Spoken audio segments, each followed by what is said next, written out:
সরাসরি দেখছেন এই মুহূর্তে উত্তরবঙ্গে ক্রমাগতভাবে বৃষ্টির সম্ভাবনা আবার দেখা যাচ্ছে। গতকালের বৃষ্টি হয়েছে, কিছুটা স্বস্তি মিলেছে।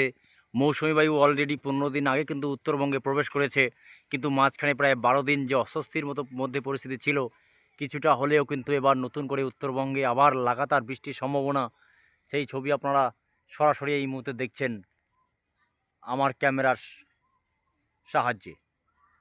সেই ছবি আপনারা সরাসরি দেখছেন যে উত্তরবঙ্গে নতুন করে বৃষ্টিপাতের যে সম্ভাবনা, কোচবিহার থেকে সরাসরি গাঙ্গেয় উপদ্বীপ এবং তার সাথে সাথে বঙ্গোপসাগরের নিম্নচাপ ক্রমাগত উত্তরবঙ্গের জেলাগুলিতে বৃষ্টির পরিমাণ বাড়ছে। সেই ছবি আপনারা সরাসরি আমার ক্যামেরার মাধ্যমে দেখতে পাচ্ছেন এই মুহূর্তে দর্শক। সরাসরি সেই ছবি আপনারা সরাসরি দেখতে পাচ্ছেন আমার ক্যামেরার মাধ্যমে। উত্তরবঙ্গের মাটিতে কিন্তু ক্রমাগত মেঘ ঘনিয়ে আসছে এবং নতুন করে বৃষ্টির সম্ভাবনা কিন্তু দেখা যাচ্ছে এই মুহূর্তে সরাসরি কোচবিহার থেকে।